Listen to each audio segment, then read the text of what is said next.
पुस्तकों में न छपी है मेरी रवानी, न मेरी बात कही होगी किसी ने ज़बानी। सोचा कि आप जाने मैं क्या हूँ, देखो सुनो अब मेरी कहानी। मैं यमुना पुल, यमुना नदी के ऊपर प्रयागराज से नैनी के बीच बंधा हुआ हूँ। 15 अगस्त 2021 को मैं 156 वर्ष का हो जाऊंगा। इस पुल ने आज़ादी से 82 साल पहले ही 15 अगस्त की तिथि को बहुत महत्वपूर्ण बना दिया था, क्योंकि इसकी शुरुआत 15 अगस्त 1865 में हुई थी। 156 वर्ष की आयु में भी मैं रेल की सेवा में तत्पर हूँ, उसी दृढ़ता और मजबूती से जो मेरे जन्म के दिन था। मेरे जन्म की कहानी भी अद्भुत है। वैसे तो यमुना नदी के ऊपर मेरे निर्माण की योजना अंग्रेजों ने सन 1855 में ही बनाई, पर 1857 के स्वतंत्रता की पहली लड़ाई की वजह से प्रकल्प रोक दिया गया। उसके पश्चात गवर्नर जनरल लॉर्ड कैनिंग ने मुझ पर काम रोक दिया। वे सुरक्षा हेतु रेल को किले से या उसके आसपास से ले जाना चाहते, ताकि किले की बंदूकें उनकी रक्षा कर सकें। पर 1859 तक तकनीकी कारणों से ये विचार छोड़ दिया गया और मेरा निर्माण शुरू कर दिया गया। मेरे निर्माण के समय की भी एक रोचक कहानी है। ये जब पुल बन रहा था तो बार बार ये गिर जाता रहा। तब इसके बाद जो है ये इंजीनियर जो है इसे जूता मॉडल बनाया पानी के बहाव के लिए, कि ये फिर बनने के बाद पानी सीधे जाने लगा। इस एक पिलर को बनाने में लगभग 20 महीने लग गए। आज भी ये अद्वितीय पिलर मुझे थामे हुए खड़ा है।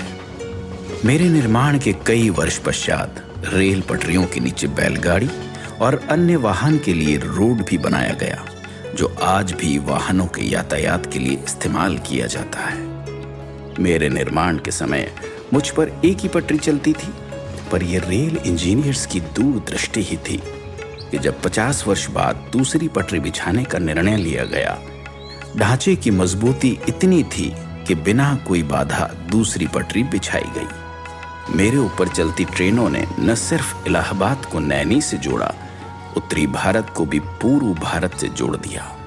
अंग्रेजों ने रेल पटरियां बिछाई थी भारत को कंट्रोल करने के लिए, भारत को बेड़ियों में बांधने के लिए। ये सब इस ब्रिज पर भी दिखाई देता है, क्योंकि यहाँ पर प्रहरियों की व्यवस्था थी, यहाँ पर गेट बनाए गए थे और सब कुछ हमेशा वॉच किया जाता था।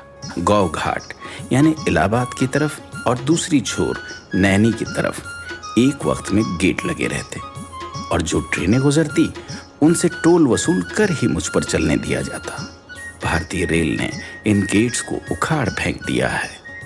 ऊपर रेल, नीचे रोड, उसके नीचे यमुना पर बोट, ऐसे एक साथ 3 विभिन्न यातायात प्रणाली मेरे सौजन्य से चलती है। आज भी हर 4-5 मिनट के अंतर पर मेरे ऊपर बिछी हुई दोनों पटरियों पर तेज गति से ट्रेनें चल रही हैं। मुझ पर से गुजरने वाली मालगाड़ियां भारत की अर्थव्यवस्था को बहुत बड़ा योगदान देती हैं, और यात्री ले जाने वाली ट्रेनें इस देश की जनता, सभ्यता और संस्कृति को जोड़ती है। ये रेल कर्मियों की तत्परता, मेहनत और निष्ठा ही है कि लगातार 156 वर्ष से मेरी देखरेख और रखरखाव में कोई कमी नहीं आई और मेरी देश सेवा बरकरार है। नैनी ब्रिज एक 900 मीटर लंबा स्टील स्ट्रक्चर है। इस नैनी ब्रिज का रखरखाव अंडर वाटर सर्वे और अल्ट्रासाउंड जैसी तकनीकों से किया जाता है। इसमें सेंसर्स लगे हैं जो जल स्तर को मॉनिटर करते हैं और बाढ़ जैसे खतरों से सचेत करते हैं। सन 2004 में नए यमुना रोड पुल का निर्माण हुआ और उस पर यातायात शुरू हो गया। हालांकि आज मुझ पर भारी वाहन नहीं चलते, छोटे वाहन और रेल से प्रयागराज और नैनी को मैंने ही सुचारू रूप से जोड़ा हुआ है। यह पुल भारत का तथा भारतीय रेल की विकास यात्रा का पिछले 155 सालों से मौन साक्षी है। अंत में जयशंकर प्रसाद जी की 2 पंक्तियां मुझे याद आती है कि इस पथ का उद्देश्य नहीं है श्रांत भवन में टिक जाना, किंतु पहुंचना उस सीमा तक जिसके आगे राह नहीं। इसके साथ ही मैं विदा लेता हूं, इस वचन के साथ कि देश की सेवा में मैं हमेशा हमेशा के लिए समर्पित हूं। जय हिंद।